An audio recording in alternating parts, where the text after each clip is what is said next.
30 minutos van de las 17. Hoy en la entrevista. Hey, buenas tardes. Buenas tardes. Qué fea actitud mientras uno está hablando, presentando a su entrevistado, el tipo de piernas cruzadas, escribiendo. ¿Qué está escribiendo? No, escribiendo no, tratando de pasar a la pantalla a un lugar de privilegio, algo que vamos a decir después. Usted no vino a decir nada, usted vino a responder. No estoy seguro de eso, ¿eh? Yo vengo a decir algunas cosas y si no me las preguntan las voy a decir igual. La JUP ya no existe. Es cierto. ¿Existe? ¿Está desarticulada la JUP? Sí, la JUP dejó de existir hace muchos años. ¿Puede contarle a la gente qué era la JUP en nuestro país? ¿Cómo no? La Juventud Uruguaya de Pie, al igual que el lema Siempre Bauzá, el MNG, Juventud Pachequista, éramos grupos de jóvenes estudiantes y trabajadores también. ¿Usted lo integró? Yo integré los tres, efectivamente. Que nos preocupábamos por cumplir con nuestros padres que hacían un esfuerzo para mandarnos, la mayoría a liceos públicos, para estudiar, que es para lo que nos estábamos jugando el apoyo de la familia, ¿verdad? Y entonces con las cosas que pasaban en enseñanza secundaria, las desgremializaciones porque se pensaba distinto o simplemente porque no se dejaba entrar a los jóvenes estudiantes. ¿De qué año estamos hablando? Estamos hablando de 1971, 72, 70 también. Antes de la dictadura. Antes del gobierno de facto, efectivamente. Antes de la dictadura. Sí. Es lo mismo, dictadura, gobierno de facto. ¿Le choca que escuchar no, la palabra nada, dictadura? Para nada, gobierno de facto, quiebra institucional, es todo lo mismo, no importa. Y bueno, y entonces nos organizábamos para entrar a estudiar. ¿Y funcionaban a través de la violencia? Lo de la bueno, si dudó. Lo de la violencia venía sobre todo de los estudiantes de izquierda. No, pero yo estoy hablando de la JUP. ¿La JUP funcionaba con violencia? No, en absoluto. ¿No estaban armados? No, en absoluto. ¿Arma blanca no tenían? No, en absoluto. ¿Usted sabe manejar armas? No, no soy cazador. Mi abuelo era cazador y español. Yo soy pescador. A mí me gusta la pesca. No me gusta matar animales de sangre caliente. Bien, pero le vuelvo a preguntar, ¿usted sabe manejar armas? ¿Manejó armas alguna vez? Alguna vez sí. ¿Tiene armas en su casa? No, no tengo armas en mi casa en este momento. ¿Y trabajaban entonces o funcionaban con armas? No. Estos grupos juveniles, la JUP, el MNG Juventud con Pacheco, el lema Siempre Bauzá, nosotros no nos manejábamos con armas. Pero eran violentos. No éramos violentos. Pero en todo caso nos defendíamos. Cuando nos querían desgremializar, ello implicaba que todo el esfuerzo de nuestros padres para mandarnos a estudiar se iba por la ventana. Y por la ventana nos íbamos nosotros también. Si nos descuidábamos, nos tiraban por la ventana. Entonces nos organizábamos para defendernos. ¿Qué edad tenía usted? Y 17 años, 18 años, 19 años, depende de qué... ¿Y qué decían sus padres de su actitud o de su conducta integrando la JUP? Que hacíamos bien en defendernos, que si el motivo nuestro era estudiar... Y había grupos de jóvenes organizados, la UJC, el Partido Comunista,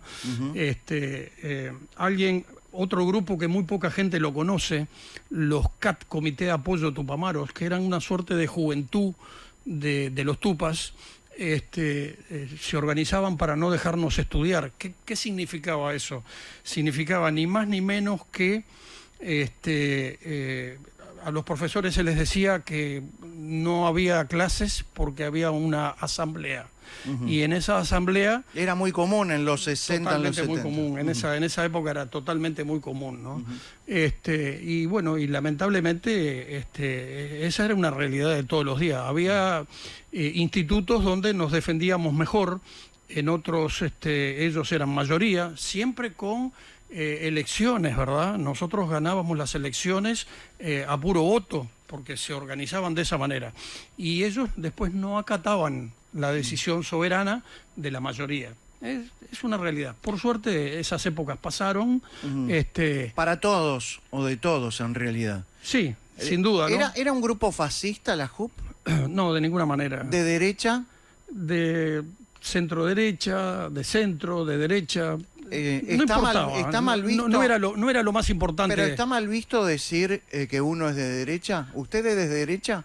Yo fui durante 25 años el único legislador que siempre dijo ser de derecha.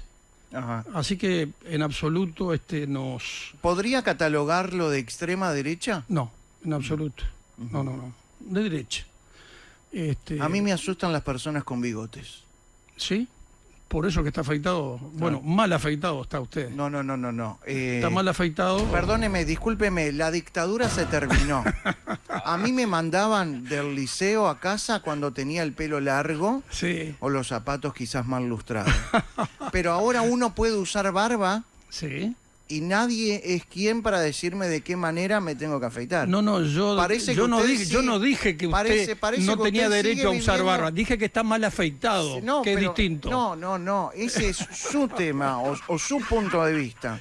Tiene una opinión extremista. ¿No le gusta a la gente con barba y bigotes? Yo usé... Siempre usó barba. De joven, precisamente de estudiante, me decían chivo, porque yo usaba la perita.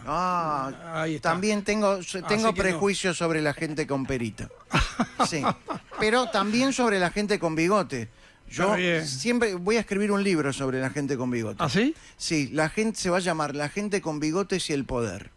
La gente con bigote es el poder. Bueno, y el poder. Y el poder. Tenemos Hitler, sí, Maduro, sí, Mujica. No recuerdo el bigote de Mujica. Pinochet. No lo recuerdo tampoco. García Pinto. Yo usaba bigote, sí, y lo sigo usando ahora, actualmente. No, cuando digo mal afeitado quiere decir que mucha gente, yo lo usé durante años, me la dejaba crecer y después hacía retoques cada 3 o 4 días. El famoso retoque. Ahí va, correcto. Ahí está. ¿Usted viene de una casa colorada? Sí, mi padre era colorado, mi papá era argentino, sí, de La Plata. Y ellos, cuando digo ellos, mi padre y su hermano más chico, Salvador García Pintos, que fue diputado también, fue fundador del Círculo Católico de Obreros de Montevideo, los dos quedaron huérfanos muy pequeños en Argentina. Y entonces,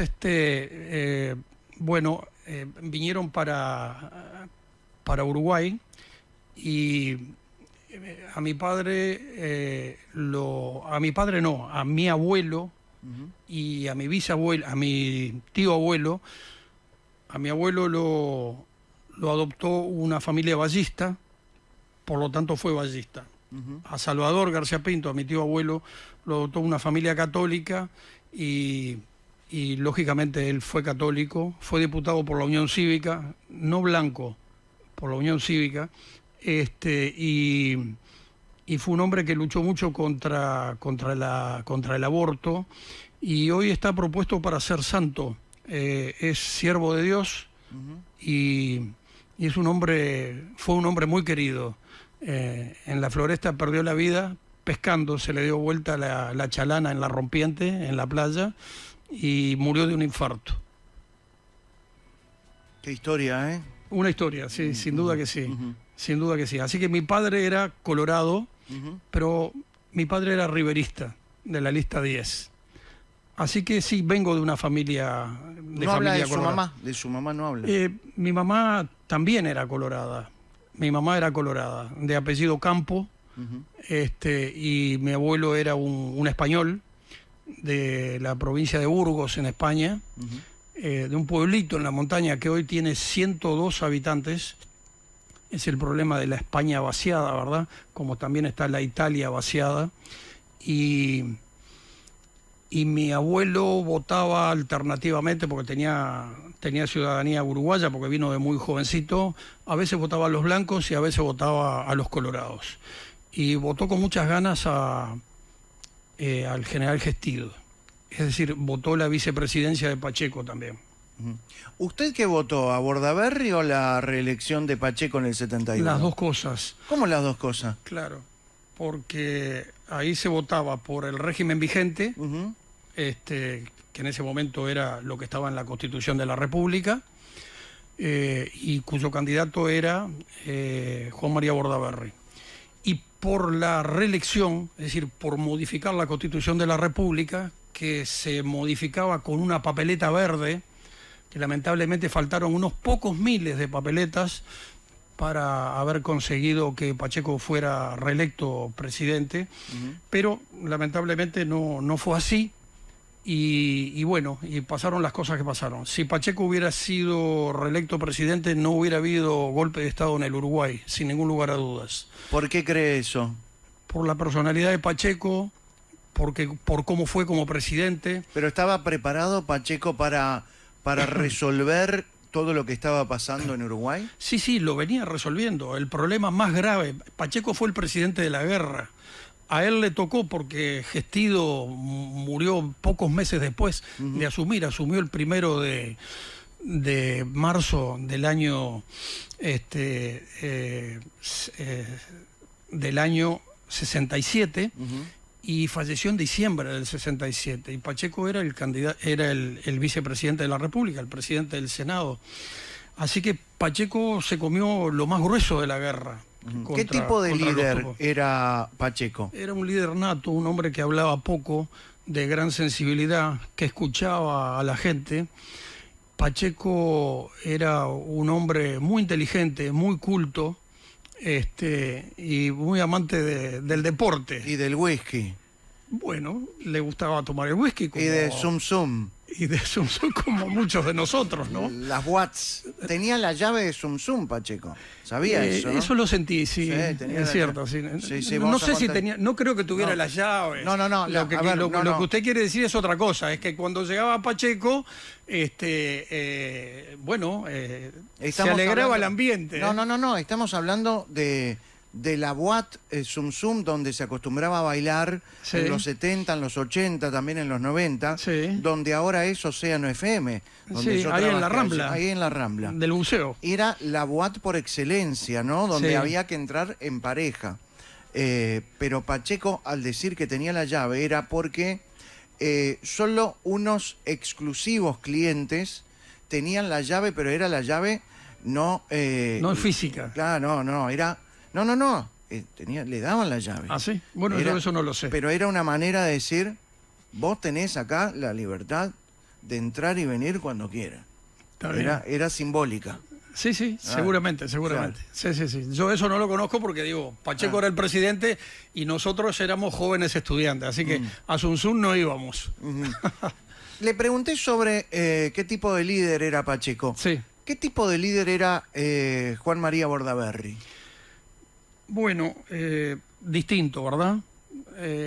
Yo siempre consideré que, ya dijimos que lamentablemente faltaron unos pocos miles de papeletas verdes y no se pudo operar la reforma constitucional. Siempre el verde cerca, verde oliva, Sí. No necesariamente. Sí. Era la papeleta verde.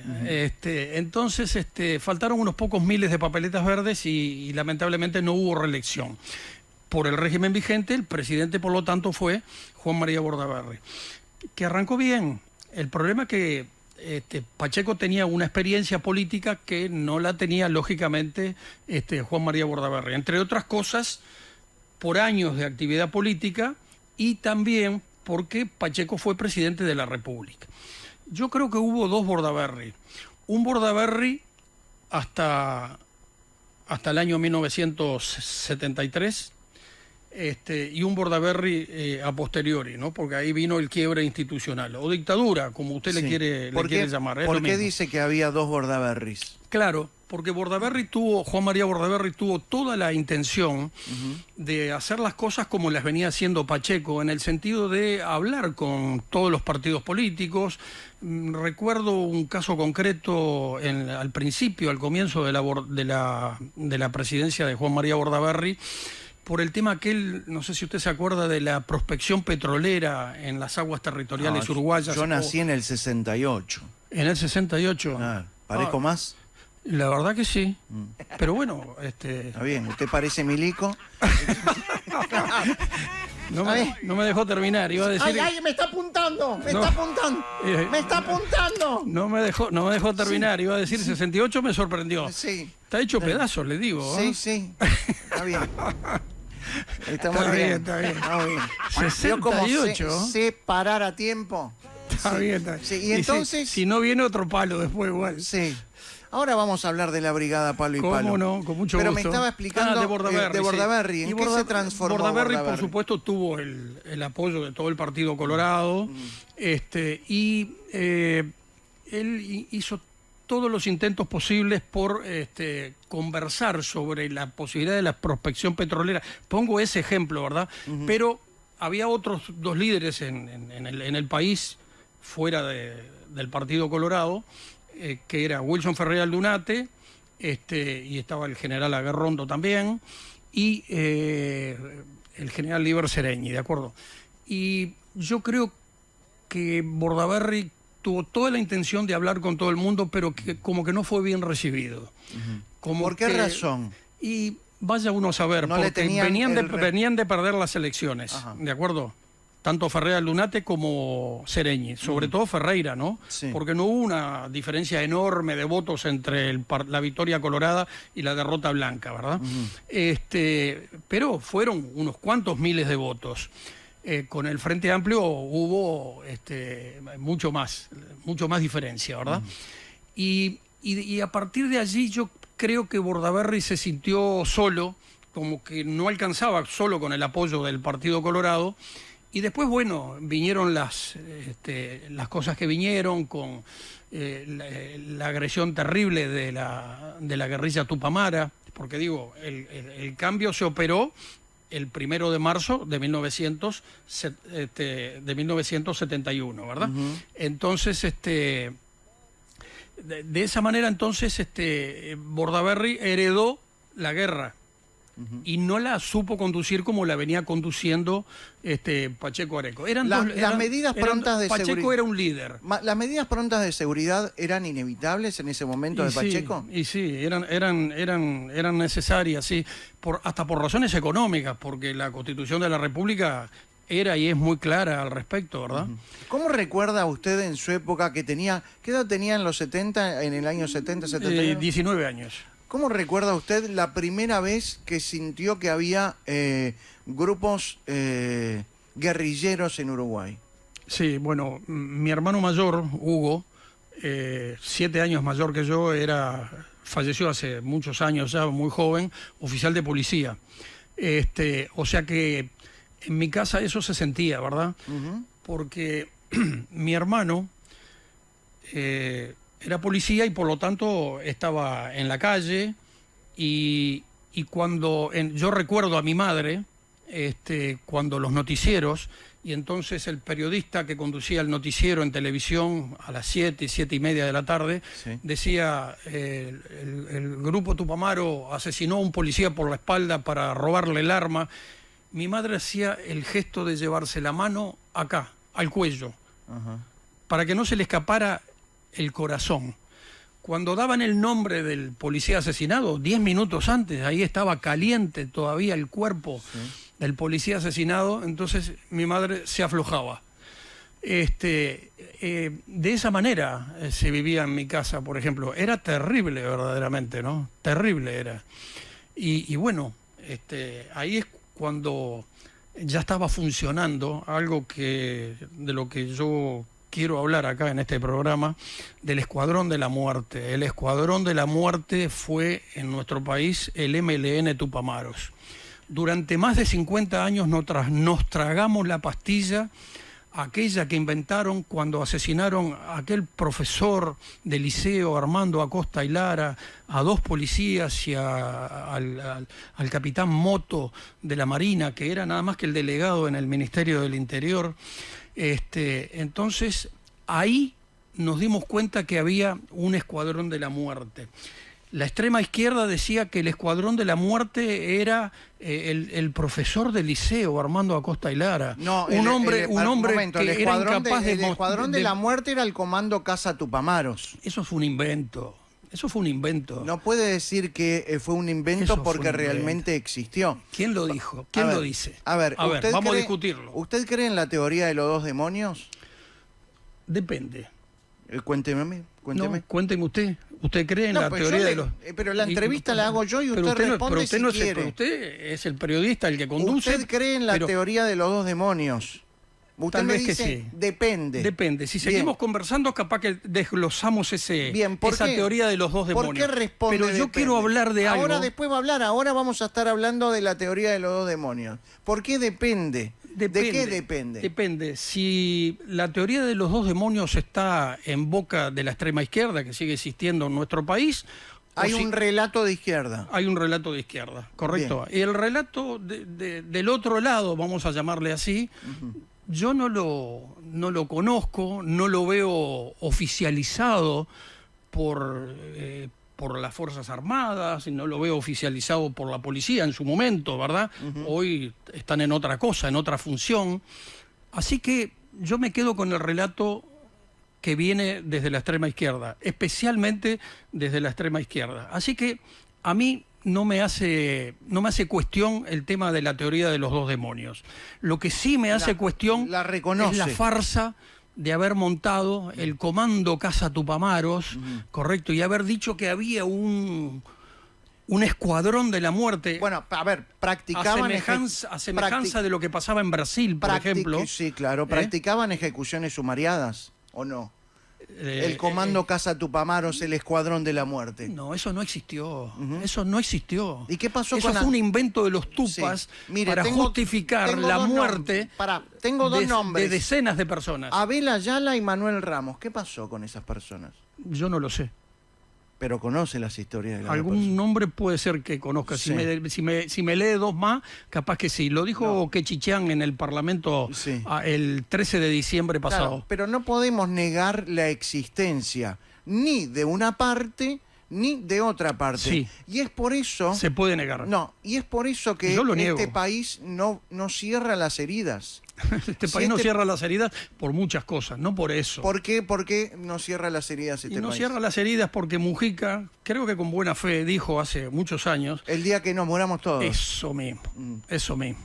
Dijo eso. Y se equivocó, de cabo a rabo. Y se equivocó, entre otras cosas, porque no se dio cuenta que empezaba a funcionar una industria de la reclamación, de las reparaciones, del dinero, que llegó ahora a 1.438 millones de dólares en 18 años de reparaciones. ¿Usted está en contra de las reparaciones? De esas sí, de esa manera sí, pero nos estamos yendo. Yo quiero hablar un poquito más del tema del Comando Casa Tupamaros, que no existió, y quiero hablar, sí, de que eso fue una invención del MLN Tupamaros para justificar un montón de decenas de asesinatos. Daniel García Pintos, archivos desclasificados de la Embajada de Estados Unidos confirmaban la existencia de un escuadrón de la muerte, de un Comando Casa Tupamaros. ¿Usted le va a decir a la Embajada de Estados Unidos que está mintiendo? A ver... ¿Usted le va a decir a la Embajada de Estados Unidos que está mintiendo? La Embajada de Estados Unidos puede decir lo que quiera. Los gringos siempre fueron los gringos. Muchas décadas después... Hablemos de Dan Mitrione, entonces. Déjeme terminar. ¿Usted cree que Dan Mitrione dio clase de física? ¿De tortura? No, era un hombre especializado en comunicaciones. Ajá. Esa es la información que yo tengo. Pero déjeme decir algo de la Embajada norteamericana. Pero no puede tener la Embajada norteamericana no. El Departamento de Estado de Estados Unidos, y supongo que el Departamento de Defensa también, el Pentágono, cuando la Segunda Guerra del Golfo dijeron que había armas químicas y resulta que no había armas químicas. Así que los gringos me está hablando se de equivocan. La crisis del Golfo, que es insólita, que la traiga aquí. No, insólito es que usted no me deje traerla acá, porque usted quiere decir que lo que dicen los gringos es palabra santa, y yo no creo en esa palabra santa. Se equivocan como cualquiera.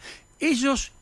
¿Usted tiene esos archivos desclasificados? ¿Llegaron a sus manos como periodista? Hablando de archivos, ¿llegaron o no? ¿Vio los archivos? No llegaron. ¿Vio los archivos del terror? No, ¿qué es eso?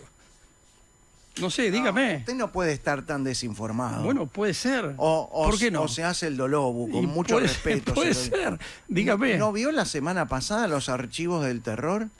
¿Cuáles? Que salieron en las redes, en internet, algunos archivos del terror que nunca nadie había visto. Estaba en España yo en ese momento. ¿Cuándo vino? Hoy de mañana.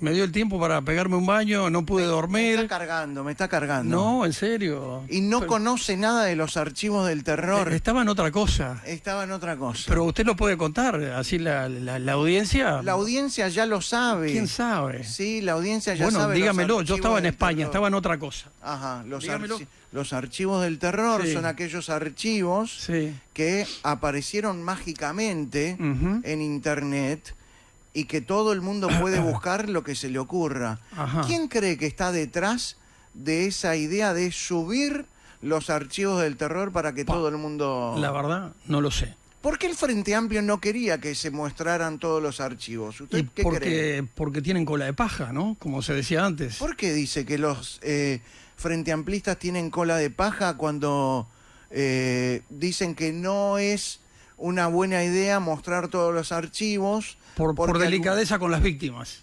Ajá, sí. Con la gente. Sí, lo escuché a Fernando Pereira hace 20 días decir eso. Porque hay cosas que no les conviene y porque tienen cola de paja. Ahora, cuando empiecen a aparecer, ¿se refería a eso con los archivos del terror? Sí. Bien. Porque yo antes de irme... En parte. Yo antes de irme algunas cosas escuché. Hay que ver, a ver de qué se trata y cuánto de profundidad tienen. Pero yo quisiera volver al Escuadrón de la Muerte. El Escuadrón de la Muerte fue un invento del MLN Tupamaros para responsabilizar a un profesor de liceo que era incapaz de matar una mosca o a un subcomisario de inteligencia policial, más el policía que pobre era el chofer del subcomisario Delega. Y sí, el subcomisario era de inteligencia y estaba persiguiendo a los tupamaros, como el resto de la policía, y lo que hacía era, cuando los encontraba, tirotearse con ellos. Entonces armaron un escuadrón de la muerte, los tupamaros, para tratar de responsabilizar a las fuerzas policiales, ¿de acuerdo? Eso fue un invento, una mentira, cuando en realidad el verdadero Escuadrón de la Muerte era el de los tupamaros. Está comprobado, mataron 70 y pico de personas. A propósito, ¿conoce asesinos dentro del MLN? Y sí, claro que conozco. Deme nombres. El otro día, el 14 de abril, lo dije Deme nombres. ¿Cómo no? Lo dije en la Plaza de la Bandera. Que si querían hablar del Escuadrón de la Muerte, con mucho gusto, yo iba a hablar y iba a decir lo que yo pensaba y la información que yo tenía, y lo dije ahí en la Plaza de la Bandera, y dije, ¿quieren saber los nombres de los jefes? Y ahí voy a la pregunta suya, ¿cómo no? Y entonces dije, Eleuterio Fernández Huidobro, José Mujica Cordano, Marenales, fallecido, Bonomi, también fallecido, Lucía Topolansky, nuestra ex primera dama. ¿Usted cree que todos esos integrantes del MLN... Espere, un momento, no formulé la pregunta. Sí, me la imagino. La pregunta es, ¿usted cree que todos esos integrantes que usted nombró asesinaron gente? Por supuesto.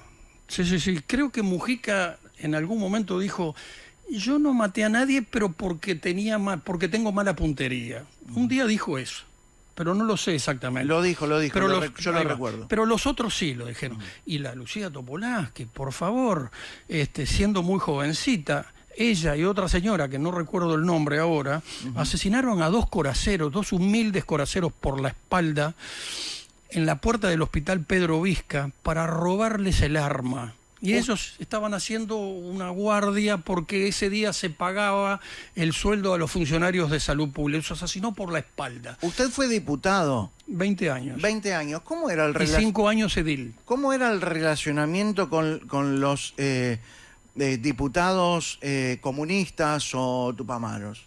Bueno, uno es civilizado, ¿de acuerdo? Y si está en una comisión... No parece igual, pero... ¿Cómo? No parece mucho. Bueno, pero... ¿Y yo qué tendría que decir de usted entonces, no? No, de mí no diga nada.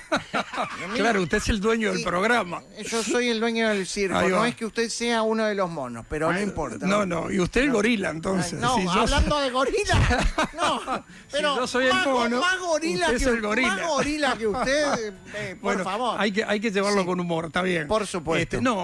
Yo tenía buena relación. Con el único que nunca crucé una palabra fue con Mujica. ¿Por con qué? Mujica,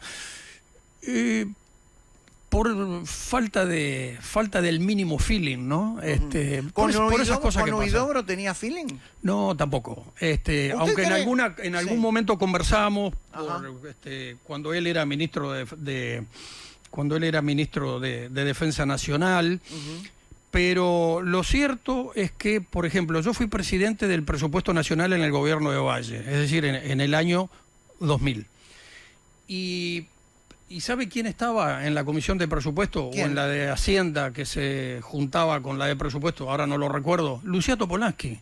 Y yo le daba la palabra cuando ella me pedía la palabra. Buen relacionamiento. Y decía, tiene la palabra la señora diputada, porque ella en ese momento era diputada, si no me equivoco. Sí, era diputada, porque yo era presidente del presupuesto nacional en la Cámara de Diputados. O sea que yo la trataba como corresponde tratar a una persona que tiene el mismo cargo que uno, ¿verdad? De esa manera. Pero yo en ningún momento perdí de vista que ella, entre otras cosas, había asesinado por la espalda a esos dos humildes coraceros de la Policía Nacional. Nunca lo perdí de vista. ¿Y nunca le falté el respeto, por supuesto. ¿Y nunca lo conversó con ella? No. Nunca hubo esa oportunidad. ¿Qué oportunidad se perdió? Sí, claro, uno se puede perder muchas oportunidades, pero yo era presidente de la Comisión de Presupuesto, ¿de acuerdo? No iba para tener un quilombito, iba para manejar algo muy importante que era nada más ni nada menos que la madre de todas las leyes, es decir, el presupuesto nacional y sus apéndices, las rendiciones de cuenta, los años siguientes, ¿verdad? ¿Usted fue el fundador y el primer presidente de la Liga Nacional del Consumidor? Sí. Yo y Edgardo Martínez y Mario fuimos los fundadores de la Liga Uruguaya de Defensa del Consumidor. Yo fui el primer presidente, sí, es cierto, sí. Que eso se la sacamos del buche a la izquierda, ¿sí, no? ¿Por qué? Un día me lo dijo un dirigente de izquierda, dice, nos sacaste del buche el tema de la defensa del consumidor. Yo ya sabía por qué era, porque ellos quieren defender todo. Y también la defensa del... Bueno, está bien, pero cuando alguien va a ocupar un lugar hay que respetarlo. Si uno llegó primero, se le respeta, ¿verdad? Sí, es cierto, sí. Así que entonces el Escuadrón de la Muerte del MLN Tupamaros. De la Liga Nacional de Defensa del Consumidor. Vamos cambiando, vamos para atrás y un poquito para el costado como el cangrejo. Perdóneme, pero antes de seguir con el Escuadrón de la Muerte, yo le quiero preguntar algo. Sí. Huidobro, con su muerte, ¿se llevó secretos? Yo no lo sé. ¿Secretos que tienen que ver con pactos entre tupamaros y militares? Bueno, usted me quiere hablar del Batallón Florida, me quiere hablar de los comunicados 4 y 7... También vamos, me quiere hablar de Amodio Pérez. De todo eso. Sí. ¿Quiere que le tire una pregunta de cada una? Le tiro. ¿Amodio Pérez trabajó para la CIA? Eso es algo que yo me lo pregunté muchas veces, ¿verdad? Amodio Pérez... Si él fue un topo adentro del MLN Tupamaros, o fue un tupa convencido y después se convenció de otra cosa. Fue un traidor para los tupamaros. Sí, ahí va. El Escuadrón de la Muerte lo tiene sentenciado a muerte todavía, ¿no? Porque creo que no le levantaron la amenaza. Sí, o la condena, vaya uno a saber, ¿no? Sí. Yo le mandé a usted acá un breve fragmento. ¿A la producción? A la producción, No recibo cosas de los invitados hasta que se sienten acá. Entonces no llegó todavía. Entonces le voy a decir de qué se trata. Lo veré de noche. Sí, pero yo igual le digo que es 1 minuto y 6 segundos. 1 minuto de silencio. 1 minuto y 6 segundos en donde decimos que el Escuadrón de la Muerte tenía esos jefes, esos integrantes, y que de alguna manera ellos hacían, porque inclusive le mandé, que lo va a ver esta noche por lo que me dijo, a la Lucía Topolansky y a la hermana, en una, muy jovencitas todavía, después que salieron de la cárcel, o sea, estamos hablando del 85, el 86, en una nota a la Deutsche Welle alemana. La vi. La vio, la nota. Muy bien. Pero la vi hace años. Sí, sí, sí.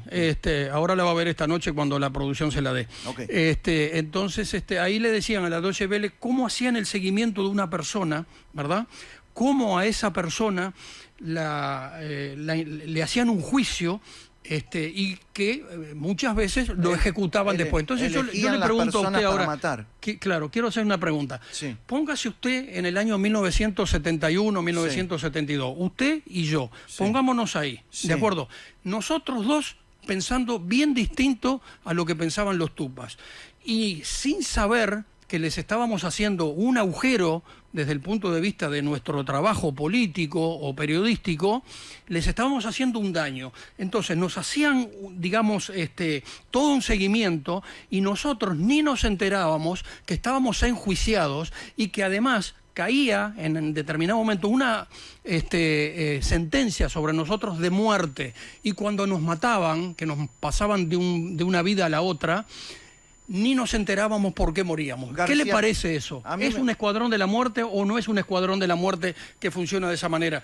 El grupo MLN guerrillero, ¿eran terroristas? Totalmente. Entonces teníamos dos grupos terroristas, uno terrorismo de Estado y otro grupo terroristas, la guerrilla Tupamara. El terrorismo de Estado fue otro invento de la extrema izquierda y de la izquierda en general. Pero usted no puede decir que el terrorismo de Estado es un invento. ¿Dónde fija lo que ellos dicen el terrorismo de Estado? Porque meten al gobierno de Pacheco a partir del año 67 como la dictadura, todo lo cual es ampliamente ¿Usted cree que no hubo terrorismo de Estado? ¿A partir de cuándo el terrorismo de Estado? Dígamelo. ¿Usted cree que no hubo desaparecidos, que no hubo tortura? Claro que hubo desaparecidos. ¿Cuántos desaparecidos hubo en Uruguay? Ojalá ¿desaparecidos en Uruguay o desaparecidos uruguayos? En Uruguay y uruguayos. Bien, desaparecidos uruguayos, cerca de 199 comprobados, ¿de acuerdo? Desaparecidos uruguayos en Uruguay habían hablado sin número, y después pasó a 29. Y de 29 alguno apareció con vida, inclusive, fuera del país, y nunca se sabrá exactamente la cantidad. Ojalá no hubiera habido 29 desaparecidos en Uruguay. Ojalá no hubiera habido un solo desaparecido. Pero lamentablemente eso fue una conclusión de que también hubo en el país, en esos años difíciles, hubo tupamaros y hubo comunistas, que fueron los que empezaron la guerra, porque la guerra en este país no la empezó ni la policía, ni las Fuerzas Armadas, ¿correcto? La empezó el MLN Tupamaros, el OPR 33, el Partido Comunista tuvo una posición distinta, porque como era tan, pero tan afín, tan agarrado de las decisiones de Moscú, que podían tener un ejército propio en centurias, acá, adentro de nuestro país, armados hasta los dientes. Tenían, en algún momento llegaron a tener más armas y más importantes, de más grueso calibre, que la propia Policía Nacional. Le pregunto sobre la bandera de los 33, ¿dónde cree que está? Se la afanaron. Mi opinión personal es que lamentablemente estos iluminados del OPR 33, que fueron los que se llevaron secuestrado al flaco Molaguero, ¿verdad? Lo tuvieron 3 meses, y después que cobraron el rescate que pagó el padre, lo largaron. La bandera, la robaron ellos, la bandera del OPR 33, por eso se llamaba OPR 33. ¿Quién integraba el OPR 33? Y bueno, a ver, yo recuerdo a uno que fue compañero mío en la Cámara, que falleció. Bien, teníamos un trato normal, común, no me acuerdo el nombre ahora, lo conozco a él, conozco al hermanito del fallecido presidente Tabaré Vázquez. Jorge Vázquez. Ahí está. ¿No tuvo la oportunidad de encontrarse con Jorge Vázquez y preguntarle por la bandera? No, de eso no. Yo me encontré con él después que con Raúl Mermot fuimos a hablar... ¿Coronel? Con el general, con el teniente general Raúl Mermot, que fue general, fue comandante en jefe del ejército, hasta que pasó a retiro. Y con él con Raúl Mermot, fundamos la Patriótica 14 de abril de 1972 y estuvimos trabajando muchísimo en el tema que nos llevó primero a hablar con Jorge Valle en el año 2004. Que fuimos y le dijimos, presidente, acabamos de presentar, en realidad, el que era diputado era yo y Wilmer Tribel, el diputado por el departamento de Artigas, y presentamos el proyecto de ley, que se va a aprobar ahora seguramente el 4 de julio, dentro de unos pocos días.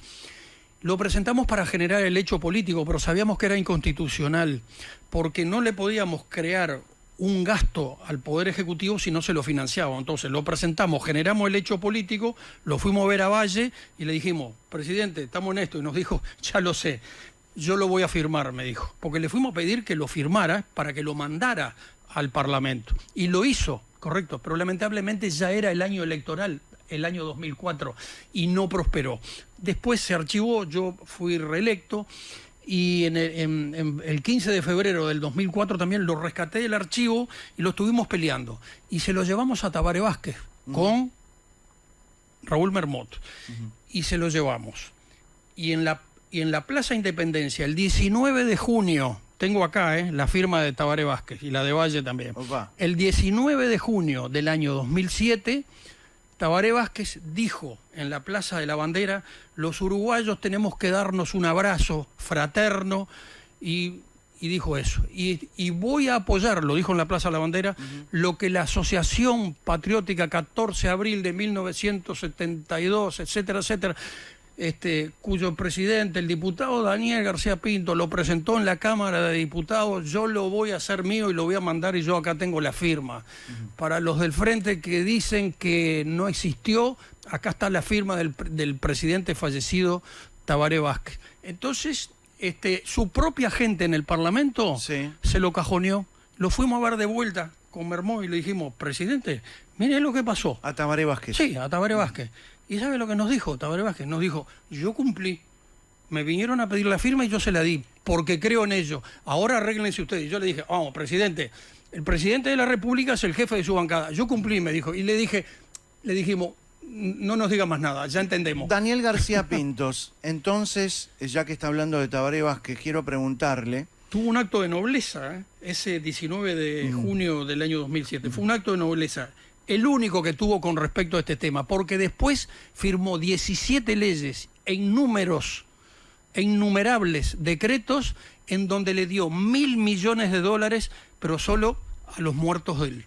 A los muertos nuestros, una barra de pan arriba de la mesa. Le voy a formular esta pregunta que me parece interesante, porque solo hago preguntas interesantes. Está bien. ¿Tabaré Vázquez tenía vínculos militares? ¿Vínculos militares? Sí. Él fue médico de sanidad policial en su momento. ¿En la época de dictadura? No, en la época de... Antes y durante. Antes y en la época de dictadura. Antes. De eso yo tengo conciencia. Antes. Era médico de sanidad policial. En los archivos del terror aparece el presidente Tabaré Vázquez. Y aparece como una persona que no ha tenido vínculos con la izquierda. ¿Que no ha tenido? Sí. Parecía como que aprobaban su conducta ideológica. Eso yo no lo sé. Tendría que ver ese documento para ver si verdaderamente es cierto. Se lo muestro. Espera un segundo. Fue también muy cercano al mundialito que se armó en el 80. ¿Cómo no? Fue el capitán Yamandú Flangini, fue el presidente de la Asociación Uruguaya de Fútbol. Pero Tabaré Vázquez estaba también metido allí. Sí, ¿por qué era la Asociación Uruguaya de Fútbol? ¿Llega a leer o no? Flangini estaba por defensor y Tabaré Vázquez por progreso. ¿Llega a leer? Esto lo vi en la... Lo vio. Pero si yo no recuerdo mal, ahora tendría que ponerme los lentes, pero creo que ahí era dudosa su fe democrática, ¿no? ¿No dice eso? Claro, como que aquí dice que Tabaré Vázquez Rosa se aprueba su conducta ideológica, ¿no? Sí. Y sí, puede ser. ¿Por qué no? Bueno. Era un hombre muy maleable. Repito, yo reconozco su nobleza ese 19 de junio, ¿de acuerdo? Después la nobleza la perdió. Porque déjeme decirle algo, Pettinati. El proyecto original nuestro era la reparación económica para las familias de todos los muertos. De los muertos de un bando y de los del otro también, porque para nosotros no había muertos de primera y muertos de segunda categoría. Y tanto Valle como Tabaré Vázquez estuvieron de acuerdo. Pero después Tabaré Vázquez, y ahí perdió toda la nobleza del 19 de junio del 2007, entonces hizo, a partir de ese momento, 17 leyes que significaron 1.000 millones de dólares. Y mire que si me hacen la prueba de alcoholemia, tengo 0 en sangre, ¿de acuerdo? 1.000 millones de dólares en 15 años de gobierno del Frente Amplio. Todo para ellos, de todo tipo, de todo tipo. ¿Usted quiere un resarcimiento económico o moral? Las dos cosas, porque siempre fue resarcimiento económico y resarcimiento moral. El resarcimiento económico era para las familias de los muertos de los dos lados. Ese era nuestro proyecto. Después, al final, cuando se termina de presentar en el actual gobierno, ¿de acuerdo? Ahí ya no era necesario que hubiera un resarcimiento para las familias de los dos lados, porque a unos ya les habían dado 1.000 millones de dólares. Y a los otros, a los nuestros, repito, ni una barra de pan en la mesa. Una vergüenza. Y déjeme decirle algo más. Dentro de esos 1.000 millones de dólares hay de todo. Jubilaciones para los terroristas, es increíble. Les dimos jubilaciones a los terroristas llamadas de otra manera. Compensación por esto, por haber estado presos, por ser abuelos, cualquier cosa. Atención psicológica, atención odontológica, todo para los familiares de los muertos de ellos. Como si los familiares de los muertos nuestros no tuvieran dientes. No tenían apoyo psicológico y no tenían apoyo odontológico tampoco. Es lamentable lo que hicieron. Y después, todavía arriba, faltando 11 días para terminar el gobierno de Tabaré Vázquez, firma un decreto por el cual le aumenta a las futuras generaciones de uruguayos, incluida la nuestra por ahora, le aumenta en 438 millones de dólares porque hizo prácticamente heredable lo que le había dado en otra ley. A nietos. Hijos, nietos, es increíble. Solo en este país bendito, como decía don Enrique Tarigo, pueden pasar estas cosas, que a los terroristas se los jubile, porque es una suerte de jubilación o de pensión a sus viudas o a sus parejas o a sus hijos o a sus nietos. Es verdaderamente increíble. Nos vamos a ir a la pausa, pero antes de irnos a la pausa, una última pregunta. Sí. Recién hablaba que Tabaré Vázquez sí. Mencionaba que los uruguayos tenemos que abrazarnos. Sí. ¿Usted se abrazaría con Andrade? El que se abrazó con Andrade fue Ernesto Talvi. Se abrazó con Andrade. Y yo dije, yo no puedo votarlo a Talvi. Entonces fui y le dije a Guido, a Manini, le dije, te voy a dar una mano en lo que pueda, pero yo a Talvi no lo voy a votar. Y después terminé dando una mano en el plan junto. ¿Se abrazaría a Mujica? No. Pero no es necesario abrazarse así físicamente. Bueno, no, ¿de acuerdo? No importa, pero no, es una señal también. Son todas señales. No, un momento, son señales. Sanguinetti y Mujica van a Buenos Aires juntos, dan charlas juntos. Está bien. A propósito, ¿usted cree que Sanguinetti también tiene secretos? ¿De esos que se llevará a la tumba? Qué pregunta, ¿no? ¿Nos vamos a la tanda y después hablamos? No, ahora me calenté con esta pregunta. Alguien que fue presidente tiene que tener secretos de algo. ¿Usted cree que tiene secretos que tengan que ver con...? Todos los expresidentes. Está bien, pero estoy hablando de Sanguinetti. Sí. Esos secretos que tienen que ver con pactos entre militares y tupamaros. ¿Secreto o conocimiento sobre determinadas cosas? ¿Cómo le quiere llamar? Y como usted quiera. Secretos. Eso yo no lo sé. Pero... conocimiento sí, porque yo tengo conocimiento sobre determinadas cosas. Quien fue presidente de la República, sin ningún lugar a dudas, que debe tener también conocimiento. Estamos hablando de un presidente de la República, mandato cumplido, ¿de acuerdo? ¿Está bien? Qué susto cuando dijo, nos vamos a ir, y yo dije, ¿cómo? se termina el programa y no pude hablar todavía del Escuadrón de la Muerte. Está loco. Para, antes de irnos. Sí. No, después de la pausa.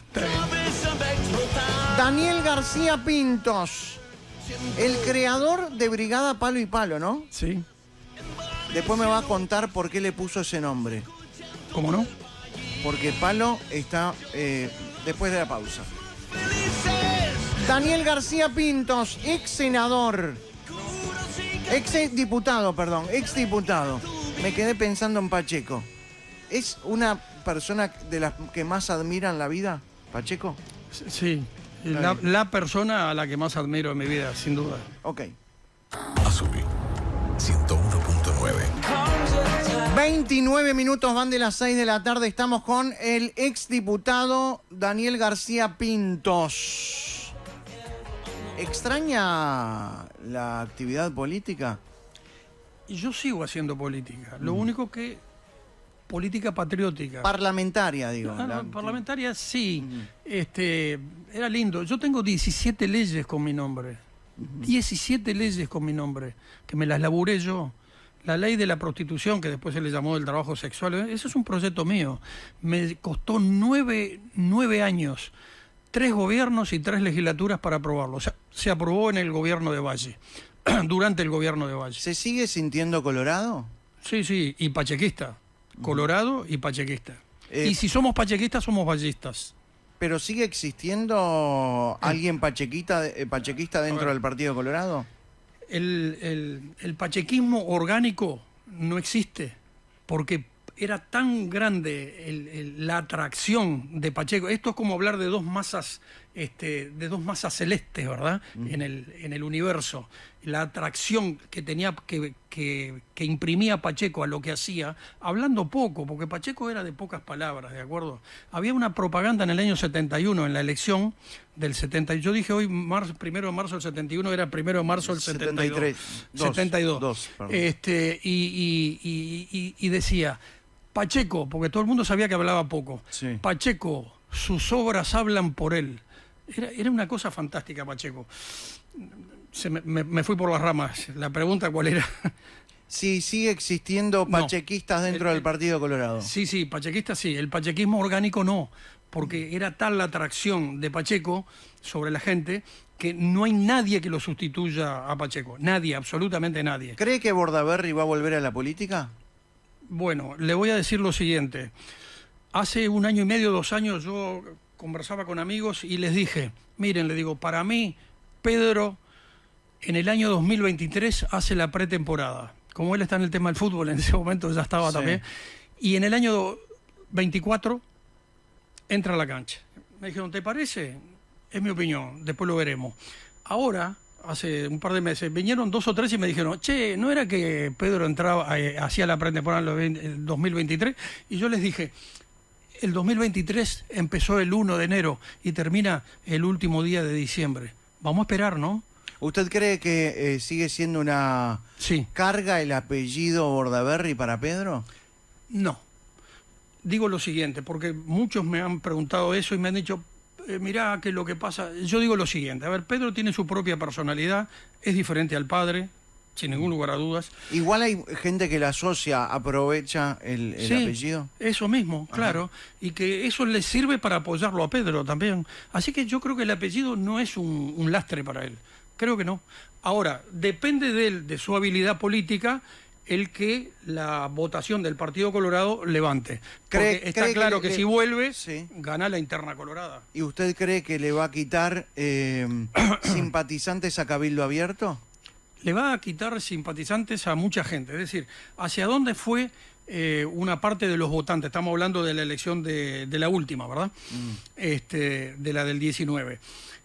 Una parte importante del Partido Colorado se dividió para Cabildo Abierto, para los blancos también, y para de contar.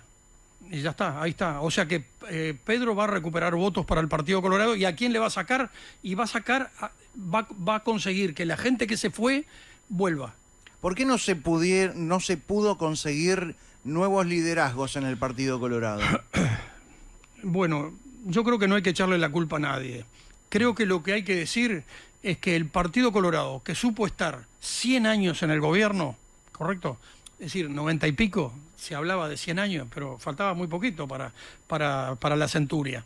Llega un momento en la vida nacional y en la vida política en particular que el desgaste se hace sentir. Y a nosotros nos hizo un daño muy importante. Cuando dice nosotros, se refiere al Partido Colorado. Al Partido Colorado. Y fue la crisis del año 2002, ¿de acuerdo? Porque fue Laftosa 1, Laftosa 2, la crisis financiera en Argentina, que antes había tenido un agarre en una crisis similar, pero en Brasil, somos muy dependientes económicamente. Eso que se dice cuando en la Argentina se resfrían, acá estornudamos, sí. Es una realidad. ¿Para tener éxito en el Partido Colorado hay que tener la aprobación de Sanguinetti? No, de ninguna manera. No, ni de Sanguinetti ni de nadie. La bendición, estoy hablando de una bendición, ¿no? ¿Bendición en qué sentido? ¿Te dejo entrar a mi grupo o seguís afuera? No, hay que contar con la aprobación de Sanguinetti. No, de ninguna manera. Usted sigue hablando como... No, porque eso no hablaría bien de Sanguinetti, además. Y Sanguinetti yo no lo veo en esa actitud. Usted sigue hablando como colorado. Pero, y como pachequista. Y como pachequista, pero está más cerca de Cabildo Abierto ahora. No, yo debo reconocer que me equivoqué. Yo me tenía que haber quedado tranquilo, no haber votado de alguna manera que no favoreciera a la izquierda, lógicamente, pero no debía haber ido a Cabildo Abierto a dar una mano, porque me equivoqué. ¿Usted se fue del Partido Colorado a Cabildo Abierto? No me fui del Partido Colorado, a ver. ¿Pero qué encontró en Cabildo Abierto que no había encontrado en el Yo partido? a Manini lo conocía, no de mucho tiempo, pero siendo yo diputado y él coronel y director del hospital militar, no de sanidad militar, que es mucho más grande que el hospital, ¿de acuerdo? Conversamos sobre el tema de sanidad militar y esas cosas. Yo era diputado, estaba en el presupuesto además, ¿verdad? ¿Cabildo Abierto es un partido militar? La inmensa mayoría de quienes ocupan cargos son militares, lo cual no tiene nada de malo, porque un partido que es nuevo tiene que meter la mano en la bolsa donde tiene gente, ¿de acuerdo? Así que yo eso, en ese sentido, no lo veo mal. Tabaré Vázquez me equivoqué por otras cosas, que no las voy a discutir hoy acá, además. Pero lo cierto es que Cabildo Abierto ha tenido unos problemas importantes últimamente, ¿no? Ahora vamos a hablar de eso. Se le fue luz, se le fue... Es decir, Salinas se fue del ministerio, pero no creo que Salinas vaya a ser candidato a algo por Cabildo Abierto. No creo. Después el problema de la ministra. Es muy personal. Se le fue un director de ANCAP. ¿Manini es muy personalista? No, yo creo que no. En ese sentido creo que no. Creo que no. Le iba a preguntar si Tabaré Vázquez es el gran responsable de haber generado una figura en Manini. ¿Por qué Tabaré Vázquez y no Eleuterio Fernández Huidobro? ¿Porque el que firmaba de última era Tabaré Vázquez? Era el presidente de la República. Pero el otro era el ministro de Defensa Nacional, hermano. Era el ministro de Defensa Nacional. Yo creo que a quien le debe... más allá de la carrera de Manini, que no ha sido una carrera mala, es decir, desde que arrancó en el Liceo Militar, porque creo que él fue al Liceo Militar, yo también fui alumno del Liceo Militar, hasta que llegó a general de ejército, es decir, hasta que fue comandante en jefe del ejército. Pero yo creo que él le debe muchísimo a Fernández Huidobro, ¿de acuerdo? Bueno, todos recordamos cuando murió Fernández Huidobro, él habló de Fernández Huidobro como de un gladiador.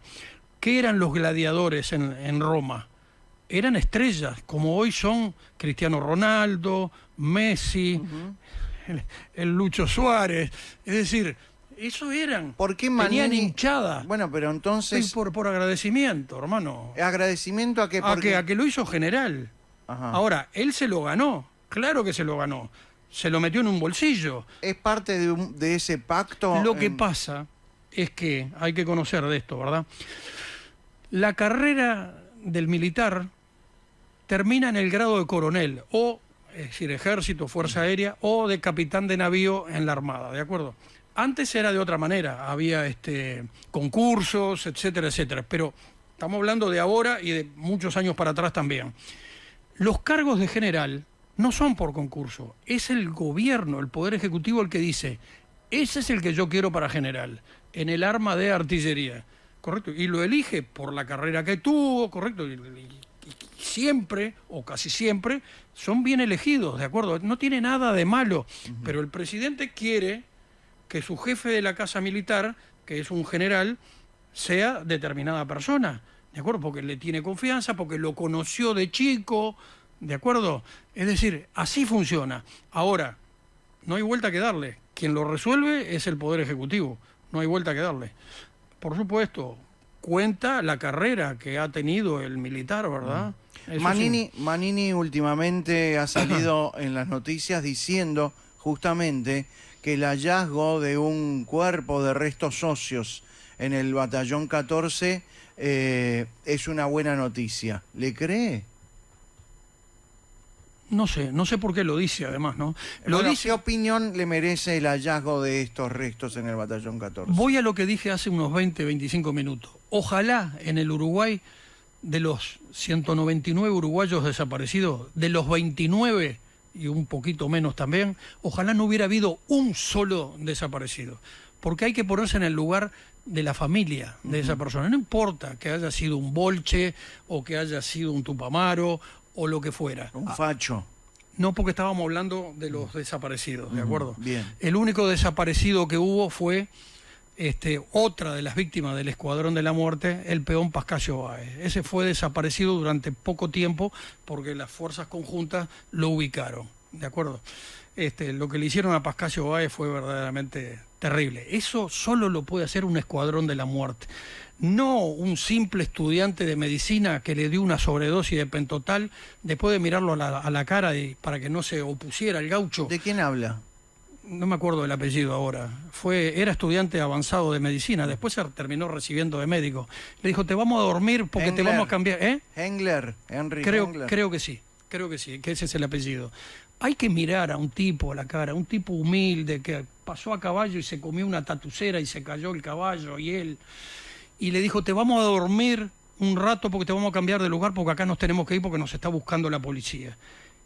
Y el gaucho no le dio ni para pensar por qué no me ponen una capucha, ¿correcto? O por qué no me vendan los ojos. Y habrá dicho, y bueno, habría que ir a los testimonios de los juicios, ¿verdad? Y le dio una sobredosis a propósito para matarlo, porque los otros, los que eran los jefes de ese Engler, eran los que decidían esas cosas, y le dieron seguramente la orden, limpiarlo al gaucho porque no podemos. Daniel García Pinto, le repito la pregunta, ¿qué opinión le merece el hallazgo de restos óseos en el batallón 14? Yo abriría un compás de espera. Hasta hoy leí en algo que no sé si será cierto, que sería un cráneo por los análisis que se hicieron. Femenino. Femenino, sí. Capaz que usted lo leyó también. No lo sé si corresponde. Pero más allá de la información, ¿qué opinión le merece? No, pero lo que pasa es que habría que tener la información, y yo no la tengo, capaz que usted la tiene, de los 29 desaparecidos, menos los que aparecieron en Europa, vivitos y coleando. Está bien, pero ¿cuántos son mujeres? Diríjase con respeto, estamos hablando... ¿Qué dije? No, vivitos y coleando que aparecieron en Europa. En el bar sí, acá no. ¿Y dónde naciste? En Florianópolis. Acá se habla así. A ver, García Pintos, le repito la pregunta. Sí. ¿Qué opinión le merece el hallazgo de restos óseos en el batallón 14? Repito, abro un compás de espera y quiero esperar los resultados científicos de la cuestión. Ojalá se termine todo esto, ¿de acuerdo? Ojalá se termine, porque los desaparecidos, mientras haya desaparecidos, siguen siendo un negocio para la extrema izquierda y un negocio económico también, porque cobran los familiares, es increíble. Llegó alguno a cobrar los familiares cuando la persona estaba viva. Pero usted recién acaba de decir hay que ponerse en el lugar de la familia. Sí, claro que sí. Bueno, pero... A ver, no estoy diciendo que ellos sean los responsables por agarrar dinero. Lo que estoy diciendo es que hicieron un negocio de todo esto y le dieron por la nuca al Pepe Mujica cuando dijo hace muchos años, cuando nosotros nos muramos, ahí se va a terminar todo esto. ¿Por qué el Estado cree que no da mucha respuesta ante el tema de desaparecidos y se sigue demorando? ¿El Estado? Sí. ¿Y qué puede hacer el Estado más de lo que hace? Este señor, el otro día lo vi, López Mas, ¿puede ser? Sí. El antropólogo. Sí. Estaba medio furioso con su propia gente, tenía ahí unos temas ahí. El tema es que hoy no está y no está cobrando, pero resulta que de las reparaciones, el próximo lunes, en el semanario Opinar, hay algo que estuvo haciendo una compilación, un trabajo arqueológico en cuanto a las 17 leyes y demás de Ronald Pais. Estaría bueno leer lo que va a poner allí. Que yo algo sé, pero no voy a decir más de lo que puedo decir. Está muy bueno un trabajo que él hizo y que lo va a publicar ahora en 4 días. Porque el negocio sigue siendo también para los que participaron con las máquinas excavadoras, con los antropólogos. Todos cobraron, no hubo voluntarios en eso, Todos esos que estuvieron haciendo análisis y demás, todos están contemplados en esas 17 leyes y algunos decretos. Todos agarraron plata. $1.000 millones, Pettinati, en 15 años, los 15 años de gobierno del Frente Amplio, y que vengan a hacerme una alcoholemia, 0 de alcohol en mi sangre, por una razón muy sencilla, porque es la verdad. $1.000 millones. Pero más los 438 de los últimos 11 días de Tabaré Vázquez en la presidencia. ¿Pero usted cree que todo es dinero? ¿Que esto es dinero? Para esa gente, casi todo. Lamentablemente es así. Son unos miserables del alma, además. Pero no lo digo por los votantes, por los oyentes del Frente Amplio.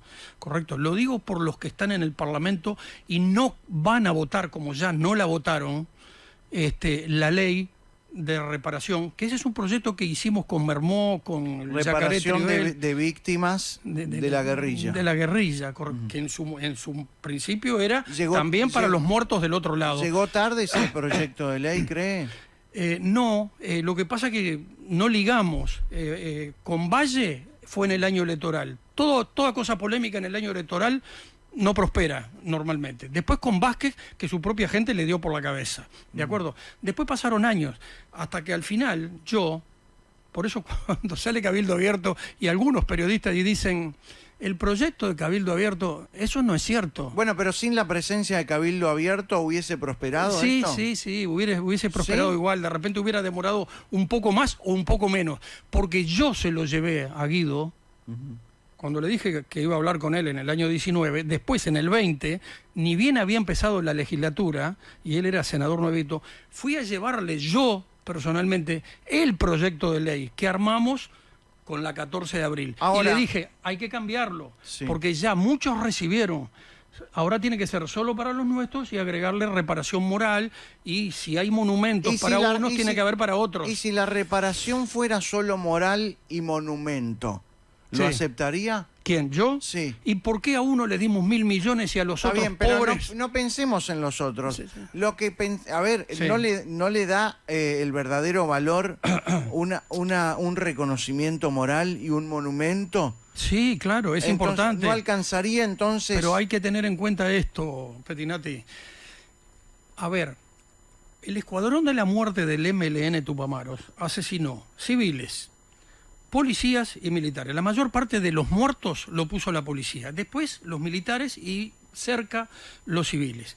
Entonces, cuando toda esa gente fue asesinada, según la edad, dejaron viudas o viudas más hijos pequeños, o eran tan jovencitos como esos soldados que asesinó Lucía Topolansky en la puerta del Hospital Pedro Vizca, que eran tan jovencitos pero que tenían hijos igual, pero a su vez tenían padre y madre.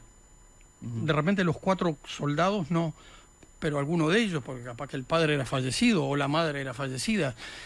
Y esa gente tuvieron que depender económicamente de la ayuda de otros familiares, de vecinos, de amigos, porque yo conozco casos de viudas, que algunas han muerto ahora inclusive, y no pudieron ver, después de casi 20 años, que se plasmara en una ley lo mismo que le dieron a los demás. Esa persona quedó con 3 chiquitos, y pasó las de Caín. Entonces, es justo que haya una reparación económica. O sea, le respondo su pregunta. Lo moral, los monumentos son muy importantes, importantísimos, pero la parte económica también, porque el mundo se mueve de esa manera. Lamento decirlo, como dijo Joe Biden el otro día, lo que les guste o no les guste, el capitalismo funciona de esta manera. Daniel García Pintos, usted pachequista, Sí. Partido Colorado, fue diputado. ¿Le puedo preguntar si está mal si me refiero a usted como anticomunista? No, gracias, le digo. Porque ser anticomunista es estar a favor de la libertad, sobre todo. ¿El Mire, Partido Comunista debería estar prohibido?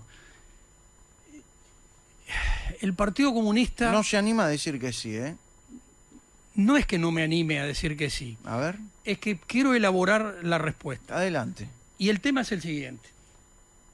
El comunismo en el mundo produjo la muerte, y esto es científico lo que estoy diciendo, 100 millones de seres humanos. Está bien, está en la historia, pero ¿usted considera que sigue siendo un partido antidemocrático? Voy ahí, totalmente antidemocrático, totalmente. Acá está disfrazado, pero porque el Partido Comunista, no nos pensemos que dependía directamente de La Habana en Cuba, dependía directamente Moscú. de Moscú, ¿correcto? Y Rodney Arismendi Sí. era un ídolo para Moscú. Todos aquellos prohombres soviéticos, Nikita Khrushchev, Brezhnev, todos aquellos monstruos adoraban. ¿Monstruos lo dice de manera irónica o de verdad? De las dos maneras. Sí. Lo admiraban a Rodney Arismendi. Tanto es así que se las ingeniaron para que en el gobierno de facto, mire lo que le voy a decir ahora, Arismendi, que estaba preso, lo dejaran ir a Moscú. Y se fue para allá, ¿de acuerdo? Porque tenía para estar preso el resto de la vida acá. Estamos hablando durante el gobierno de facto. Estamos hablando del papá de Marina Arismendi.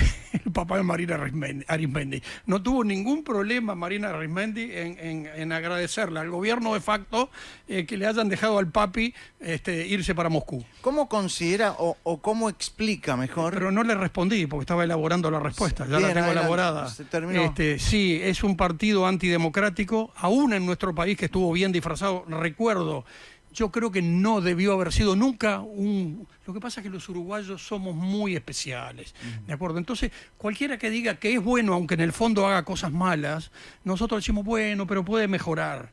Yo no pienso exactamente así, porque si el Partido Comunista hizo las cosas que hizo y después estaba armado hasta los dientes, ¿para qué las quería las armas? Por eso los tupas los odian a los bolches. Porque cuando los tupas se empezaron a parte del Frente Amplio, los sí, dos. sí, está bien, los dos, pero Seregni admitía a los comunistas, pero no a los tupamaros. Si Seregni se levantara hoy, ¿qué haría con el Frente Amplio? Con el Frente Amplio, y yo pienso que no se hubiera... ¿Qué pensaría? ¿Qué pensaría? No sé, no soy adivino, es muy difícil. ¿Cómo se explica que el Pero Frente Amplio... A Seregni le pegaron un voleo. A Seregni le pegaron un voleo. ¿Quién le pegó un voleo? ¿Cómo? La central frente amplista, Tabaré Vázquez a la cabeza, le hicieron así, el gesto arriba de la mesa, así, como quien saca las migas de la mesa y las tira al suelo. Eso le hicieron a Seregni. ¿Cómo se explica, le pregunto nuevamente, que el Partido Comunista sea el más votado dentro del Frente Amplio hoy? Y no es el más votado. ¿Quién le dijo eso a usted? Bueno, ¿y cuál es el más votado? ¿El MPP? Yo no tengo los números en la cabeza hoy, pero el Partido Comunista, siendo democracia avanzada, la segunda elección después de la recuperación democrática fue la única vez que fue el partido más votado dentro del Frente Amplio y no se llamó Partido Comunista, porque antes era la vieja y querida lista 63 del Partido Comunista, después pasó a ser la 1001. ¿De acuerdo? Y cambió el nombre y se llamó Democracia Avanzada. Siempre de los comunistas disfrazándose. Es el lobo disfrazándose de oveja para comerse a las otras ovejas que se acercaban sin darse cuenta. Muy loco esto, Eso, pero es la realidad. Esa es la realidad. Votó bien el Partido Comunista, tanto que fue la fuerza más votada. Nunca más lo fue hasta el día de hoy. Pero tiene una fuerza importante hoy el Partido claro. Comunista. ¿Cómo se explica eso? ¿Cómo se explica? Que hoy dentro del Frente Amplio es un brazo, el izquierdo, ¿no? Es un brazo importante dentro Yo le voy a Frente. decir lo que yo pienso de organizaciones, etcétera. Sí. hay muchas organizaciones en el mundo, ¿de acuerdo? Importantes. Yo voy a hablar de 3 que tienen cosas en común. A ver. Las digo al final. Son los comunistas en el mundo, en cualquier país, la organización que tienen. La Iglesia Católica y el estamento militar. ¿Qué tienen en común? La disciplina, la verticalidad, el hacer las cosas de determinada manera. ¿De acuerdo? Esa es la realidad. ¿Está? Esas 3 organizaciones no tienen parangón. Hay organizaciones muy importantes, las ligas comerciales, las ligas industriales, importantísimas, pero organizaciones como esas, como las que tienen, ninguna. El Partido Comunista, acá, por ejemplo, ¿qué tiene? La disciplina, la verticalidad, ¿correcto? El que haces las cosas como te decimos o no sos. ¿Cómo Carolina Cose sedujo al Partido Comunista? Bueno, yo lo que digo es que las elecciones de los partidos políticos en Uruguay, las elecciones internas, no son de voto obligatorio, ¿de acuerdo? El que tiene la mejor organización dentro de un partido, ese es el que gana seguramente. Si a Carolina Cose la apoya al Partido Comunista, yo le pregunto a usted, ¿qué quiere jugar? ¿Una botella de Tanat, un casillero de cerveza? La que va a ganar, seguramente, porque puedo estar equivocado, la interna del Frente Amplio es Carolina Cose, porque tiene el Partido Comunista, que como el voto no es obligatorio, no va a votar el 100% de la gente, ni el 90% que se vota cuando son las elecciones nacionales o el balotaje, ¿de acuerdo? Entonces, el comunismo tiene su organización y por si fuera poco, tiene un ejército propio, que es el PCNT, en donde el 70% del PCNT está en manos de dirigentes del Partido Comunista. El resto son algunos del MPP, la mayoría de ese 20-25% restante, y otros de otros partidos del Frente Amplio. Pero mire que es una idea loca mía. ¿Qué opina de Carolina Cose? Como me dijo un día, no hace mucho, una señora, dice, para mí que tenés razón, a este otro se lo comen 2 panes. Como si fuera una milanesa. ¿Quién es este otro? Y yo creo que se refería al otro que le hace fuerza en este momento, ¿no? A Orsi. No el intendente de Salto. Así que digo, y esta señora todos los días le tiran con el Antel Arena. Un día le tiran con una foto del Antel Arena. Otro día le tiran con la cantidad de millones de dólares que iba a costar, pero que terminó costando después. Y ella hace así, levanta la patita y saca la patita del lazo. Cuando van a tirar del lazo, la patita de ella ya no está. Tiene una calidad para sacar la patita del lazo fantástica, verdaderamente. Mi opinión, pero puede ser una idea loca, ¿no? Que ella le va a ganar a los otros 2 candidatos del Frente Amplio, ¿no? Pero es una idea mía. ¿Todos los presos de Domingo Arena para usted son inocentes? Sin ningún lugar a dudas. Es todo un gran invento. ¿Cómo puede ser que estén...? A ver, perdón. Yo estaba pensando en estos últimos procesamientos con la Fiscalía de Lesa Humanidad del... ¿Lo dice de manera irónica, lo de Lesa Humanidad? De alguna manera sí. ¿Por qué? Porque no hay nadie prácticamente procesado por lesa humanidad, porque la lesa humanidad... Bueno, fíjense no una cosa, la lesa hay presos, porque a estos me refería yo, que son inocentes. Hay presos allí que hoy tienen 80 años, pero que en aquel momento eran tenientes, ¿correcto? Y que tenían 22 años, 23 años. Ellos no daban las órdenes, recibían las órdenes. Este está preso, esto se hace, esto no se hace. Esa es la realidad. Sin embargo, los agarró la máquina del Tratado de Roma, que en realidad el Tratado de Roma no es malo, porque digo, hay monstruos en el mundo que espero que un día el Tratado de Roma lo agarre a Putin, ¿correcto? Porque ese sí que es verdaderamente un monstruo. Déspota, ya provocó usted tiene la información seguramente, ¿cuántos muertos llevan los rusos en este momento, en un año y poco, ya llegaron a los 230.000 muertos. 230.000 muertos. Le tiro otra pregunta que tiene que ver con internacionales, ya que estamos hablando de Rusia. Sí. ¿Uruguay debería romper relaciones con Cuba, con Nicaragua o con Venezuela? Yo no hubiera reabierto la embajada en Venezuela. En Venezuela. ¿Estuvo mal el gobierno uruguayo en eso? Yo no lo acompaño eso. Yo no lo acompaño porque yo sé que hay quienes dicen, pero nosotros vamos a hacer lo que hagamos, lo que nos convenga desde el punto de vista económico. Y se puede no tener relaciones con alguien y sin embargo tercerizar, buscar por otro lado y colocar nuestros productos igual. Pero darle un embajador al tirano el del bigote. Maduro. Maduro, sí, no Hitler, Maduro, pero no es parecido, pero es algo parecido. Las cosas que le está haciendo a su propio pueblo, o lo que pasa con Díaz-Canel, que está ahí porque está casado con una de las hijas, o con la hija de Raúl Castro, ¿verdad?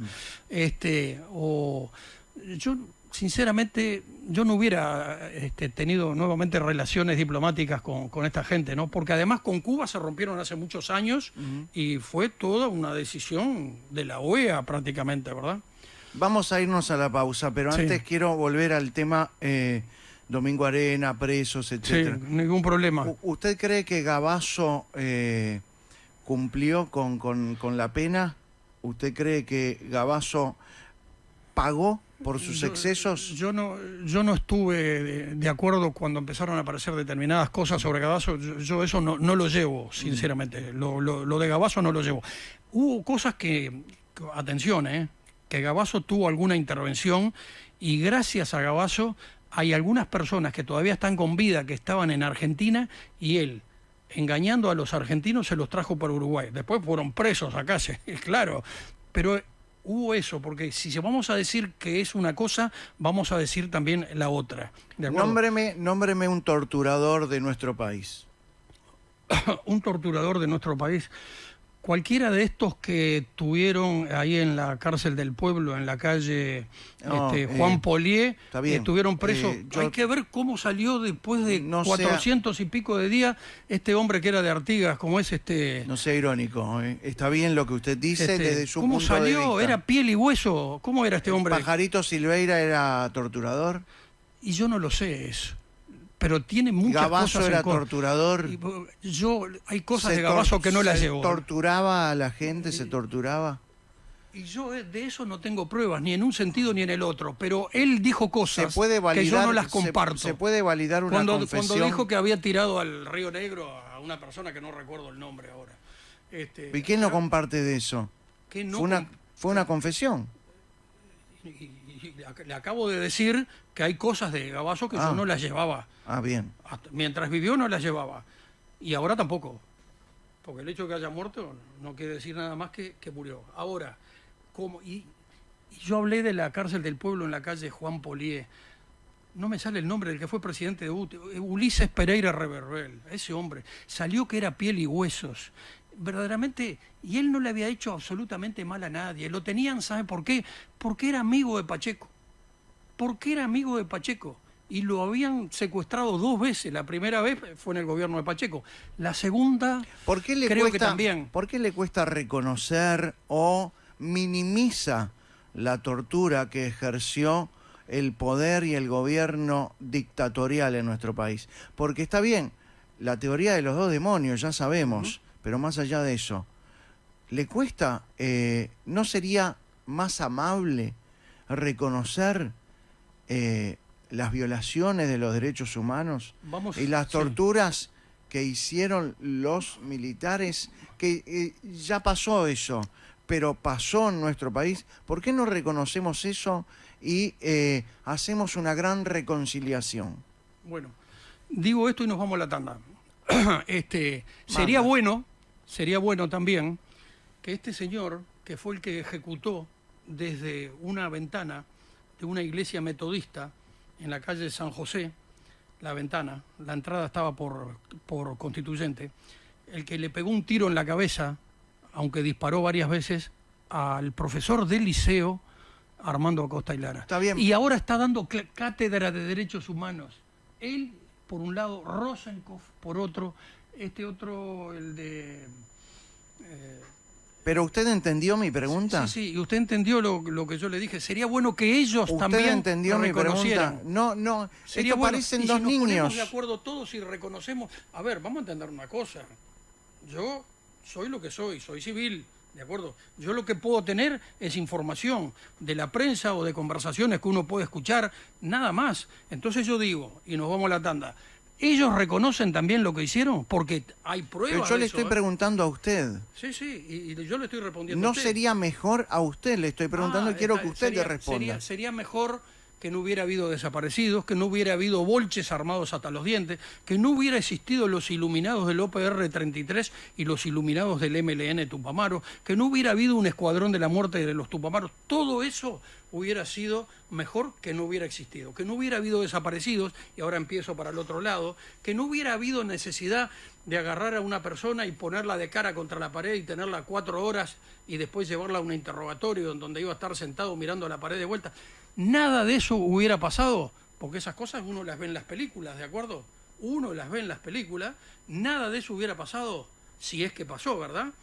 No, ¿cómo si es que pasó? Y bueno, y le dejo para que lo diga No usted sé, después de la tanda. a ver, venía bien, pero parece...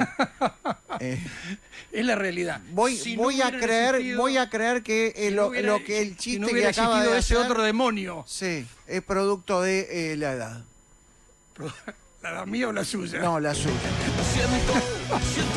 Nos vamos a la pausa.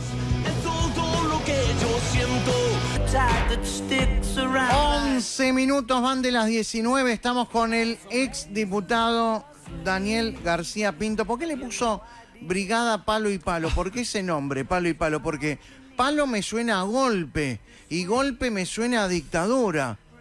O a violencia. O a violencia. Claro. Bueno, dictadura y violencia van de la mano. En realidad, para ser totalmente honesto, ese nombre lo estuvimos trabajando y alguien dio esas 3 palabras, un joven de nombre Jorge, y quedó así.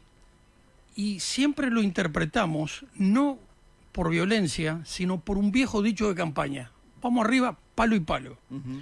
Palo y palo significa trabajo y trabajo. Palo y palo significa levantarse temprano y acostarse tarde. No es mucho palo para que aprendan. También hay otra, pero es palo y palo. La pequeña frase es palo y palo. Eso se dice en campaña. Se dice en campaña, no hay vuelta que dar. Y gente del Frente Amplio intentó copiarnos para hacer algo parecido y hubo uno que inventó y lo llegaron a ponerla, a firmar en las paredes, pico y pala. Uh-huh. Y después me acuerdo que fue la brigada nuestra y les puso, ustedes ni pico ni pala, lo que no quieren es laburar. Hizo bien, a ver, muchísimo. Bueno, hizo bien el Estado uruguayo en cumplir con la sentencia de la Corte Interamericana de los Derechos Humanos con las muchachas de Abril. Yo tengo acá en el teléfono algo que alguien rescató en un programa nocturno del diputado Luz, que es uno de los que abandonó Cabildo Abierto. Luz es un brillante abogado... Constitucionalista. Perdón, brillante abogado no, brillante abogado constitucionalista, ¿de acuerdo? Y dijo cosas importantes respecto a este asunto de la Corte Interamericana. Está bien, pero le estoy pidiendo su opinión. Sí, mi opinión, pero mi opinión es una opinión profana, porque yo no soy ni abogado y por lo tanto no soy constitucionalista. Fui 25 años legislador, aprendí mucho, hice muchas cosas, pero mi opinión profana me llevó a escribir, y lo puse en las redes sociales hace poco, ¿qué le debemos a la Corte Internacional, a la Corte Interamericana de Derechos Humanos? ¿Qué votamos que nos obliga a arrodillarnos al punto de pedirle perdón a la familia de las 3 muchachas de Abril, como les dicen, que estaban en acción terrorista, mataron a un milico, mataron a un capitán del ejército, hubo tiroteo cruzado, lo dijo el otro día el senador Gandini, que él, siendo muy jovencito, vivía con su familia a pocos metros de donde fue el tiroteo. Creo no haber escuchado mal. Entonces, ¿qué nos obliga a nosotros como uruguayos a pedirle perdón, a arrodillarnos y transmitírselo a la familia? Está mal. Está espantoso. ¿Cómo nos van a obligar? ¿Qué se cree que es la Corte Interamericana de Derechos Humanos? ¿Qué se cree? ¿Por qué se piensa que puede obligar al Estado uruguayo? ¿Y por qué lo quiere obligar en este gobierno de coalición multicolor? Pero no es una manera de reconciliación también. Ahora voy a hablar de reconciliación, porque quiero decir algo de la reconciliación nacional. ¿Por qué la Corte Interamericana de Derechos Humanos lo que le exigió? Porque acá yo estoy manejando una fecha que, si no me equivoco, es 21 de noviembre del año 21. O sea que en pleno gobierno ahora hay una sentencia de la Corte que nos obliga a pagar, y según Luz habría que aumentarle el sueldo a Percivale también, el de la Fiscalía de Lesa Humanidad. Digo, a ver, ¿por qué no le exigió eso mismo esta Corte Interamericana de Derechos Humanos al gobierno de Mujica, que era uno de los jefes del escuadrón de la muerte del MLN Tupamaro? ¿Por qué no se lo exigió a Mujica? ¿Por qué no se lo exige a Maduro en Venezuela? A ese medio bárbaro de Daniel Ortega en Nicaragua, que pone preso hasta los curas. A Cuba. Perdón, ¿el presidente de la República debería haber ido? ¿A dónde? ¿A ese acto? No solo no debería haber ido, no debería haber propiciado que en lugar de él fuera la vicepresidenta de la República. Yo no quiero decir, no habría que haberles dado... No diga nada que no quiera decir, entonces. Claro, ahí va. No debieron haberle dado corte a esa sentencia, porque esa sentencia adolece de fallas estratégicas desde el punto de vista jurídico. Lo dice Luz, que ahora yo tendría que buscarlo acá en la pantalla del teléfono, pero inclusive Luz dice, porque eso es del año 2019, dice que los dos abogados que nombró el Estado uruguayo, gobierno del Frente Amplio todavía, cometieron prevaricato. Esto es, cuando un abogado, en lugar de defender a su defendido, que es el que le paga, ¿de acuerdo?, se pone en contra de su defendido y le da insumos, como dice Luz acá, le da insumos a la otra parte, contra la que habrían tenido que ir para defender que no nos hubieran castigado con intentos de castigos económicos, entre otras cosas, y de pedir perdón en otro sentido. No está mal pedir perdón, ¿eh? Pero, ¿qué es la Corte Interamericana para meterse adentro del Estado uruguayo? Se nos mete hasta dentro del presupuesto, porque si dice que hay que aumentarle el sueldo a Percivale, ¿pero qué se piensan que son? La verdad que da, no digo rabia, pero algo parecido. No estuvo bien lo que se hizo. ¿Por qué no le preguntan ustedes, los periodistas, al embajador venezolano, cubano o nicaragüense, si la Corte esta misma le dijo algo a esos gobiernos que han masacrado pueblos enteros, que tienen presos, que no dejaron... todos los de la oposición estaban presos. ¿Dónde? En Venezuela, y en Nicaragua y en Cuba, ni que hablar. Entonces, ¿por qué nosotros tenemos que ser los hijos de la pavota con esta Corte Interamericana de Derechos Humanos? ¿Qué nos obliga? ¿Qué firmamos para que nos obliguen a arrodillarnos y a pedir? Bueno, a Beatriz no le cuesta mucho. ¿Qué Beatriz? Beatriz Argimón. Claro, yo digo Beatriz porque la conozco. Ella integró conmigo la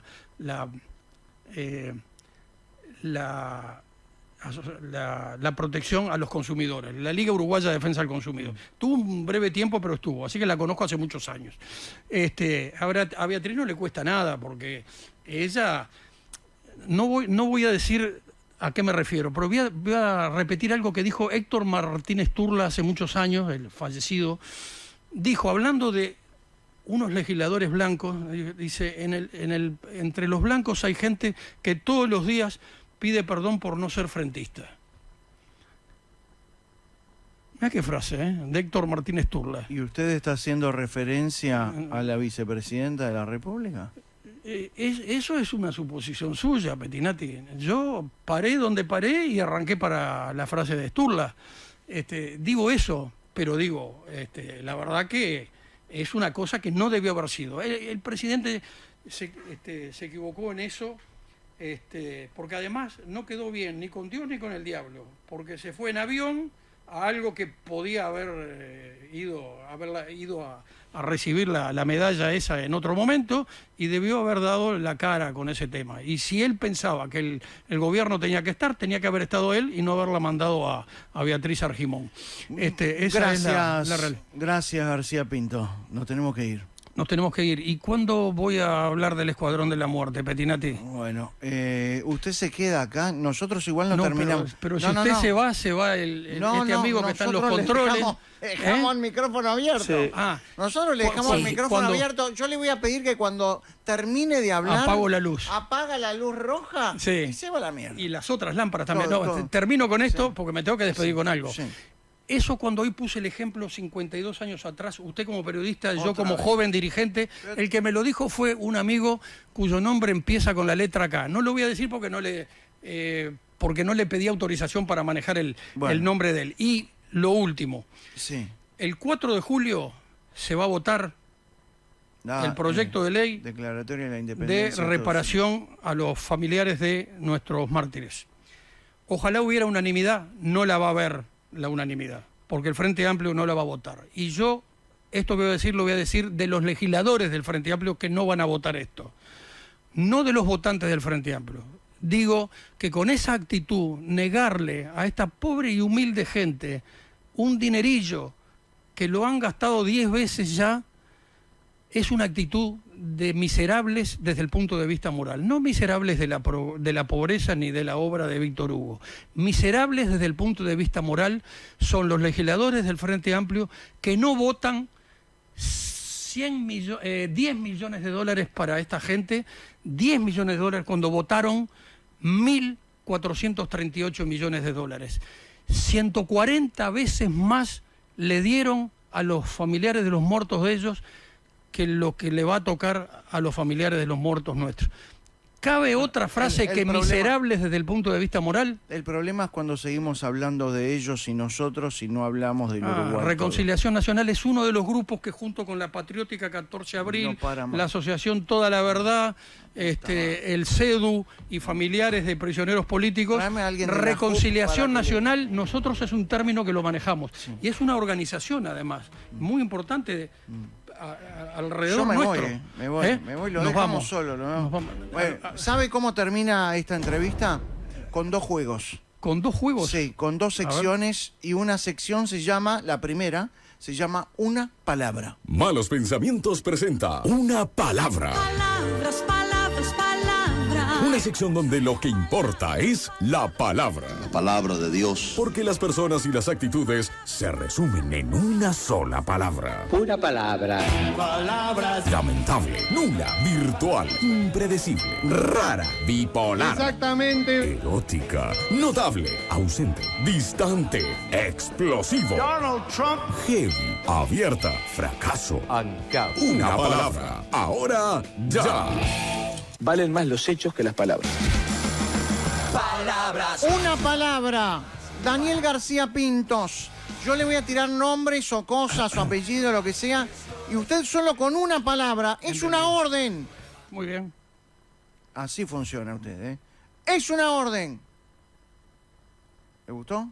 ¿Es así? Bueno, vamos, arrancamos. Palabras. El Partido Colorado. Una palabra. Grandioso. Cabildo Abierto. Equivocado. Guido Manini Ríos. Veremos. El Partido Comunista. Asesino. Luis Lacalle Pou. Rectificando. Gregorio Álvarez. Fallecido. Juan María Bordaberry. Fallecido. Pedro Bordaberry. Candidato. Pacheco Areco. Ídolo. El MLN. Escuadrón. José Mujica. Escuadrón. Lucía Topolansky. Asesina. Julio María Sanguinetti. Líder. Óscar Andrade. Albañil. La dictadura militar. Terminó. La JUP. Juventud. Palo y palo. Campero. Las muchachas de abril. Terroristas. Los desaparecidos. Tragedia. Ley de reparación de víctimas de la guerrilla. Necesaria. 18 de mayo de 1972. 4 soldados. Las Fuerzas Armadas. 4 soldados asesinados. Las Fuerzas Armadas. Institución nacional. El Frente Amplio. Partido político. Daniel García Pintos. Aquí. ¿Le gustó? Sí, ¿Le muy gustó? original, muy Claro. original. Hace pensar. Hace pensar. Hace trabajar la capocha, ¿eh? Sin duda que sí, ¿eh? Bueno, y ahora nos vamos con esta última sección. Sí. ¿Sabe cómo se llama? La del estribo. Sí, no, paso. Llega a malos pensamientos. Sí, no, paso. Solo una respuesta. Sí. Solo una palabra. ¡No! Solo una contestación. Paso. Ante cada pregunta. Sí. No. Paso. Sí, no, paso. Bien. ¿Está listo? Listo. Tiene que responder solo sí, no y paso, ¿eh? Paso solo en 2 oportunidades. ¿Cuántas son las preguntas? 1001. ¿Está listo? Sí. ¿La Brigada Palo y Palo era una agrupación violenta? No. ¿Volvería al Partido Colorado? Estoy. Sí, no, paso. Ah, perdón, sí. Paso, porque estoy. Ya perdió un paso. Perdí un paso. ¿Sanguinetti ya debería haberse alejado de la actividad política? No. ¿Se ha distorsionado la imagen del presidente Pacheco Areco? No. ¿En la educación pública se ha enseñado con ecuanimidad sobre la guerrilla en Uruguay? No. ¿El golpe de Estado era inevitable? No. ¿Reivindica la disolución del Parlamento? No. ¿La JUP era una agrupación fascista? No. ¿Desprecia a José Gabazo? Sí, no, paso. Paso. ¿Hubo 2 demonios? Para mí, no. ¿Solía estar armado? No. ¿Hoy posee armas de fuego? No. ¿Mujica es un asesino?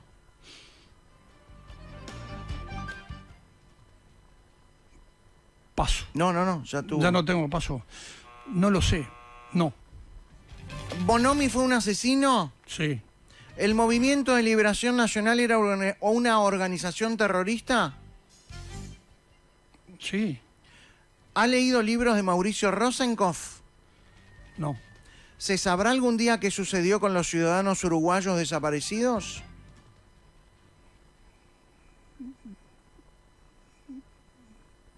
No. ¿El Partido Comunista es democrático? No. ¿Derribaría la escultura de la hoz y el martillo emplazada en 33 que rinde homenaje a los fundadores del Partido Comunista del Uruguay? Sí. ¿Siente odio por la ideología comunista? No. ¿Cree que Tabaré... Siento otras cosas. Bien. ¿Cree que Tabaré Vázquez fue apañado por el gobierno militar? No. ¿Amodio colaboró con las Fuerzas Armadas? Sí. ¿Cabildo Abierto es un partido militar? No. ¿Le gustaría ver a los detenidos en Domingo Arena en libertad? Sí. ¿Le molesta la ausencia del presidente en la calle en el Día de los Soldados Caídos? Muchísimo. ¿Hubo corrupción en la actual administración de gobierno? No lo sé. ¿Hubo corrupción en los gobiernos del Frente Amplio? Sí. ¿Logias militares pueden estar detrás de la filtración de los archivos del terror? Sí. ¿Hay un pacto de silencio entre tupamaros y militares? Sí. ¿Mujica se llevará secretos a su tumba? Sí. ¿Y usted? También. Gracias. García Pintos en Malos Pensamientos. Así que se termina acá. Se termina acá. Todo lo bueno se termina. ¿Y qué hacemos con el Escuadrón de la Muerte? Dejale el micrófono abierto. Yo me voy, No. Cuidado al salir, Por el Escuadrón de la Muerte. ¡Nos vamos! ¡Nos vamos! ¡Chao! ¡Hasta mañana! Chao.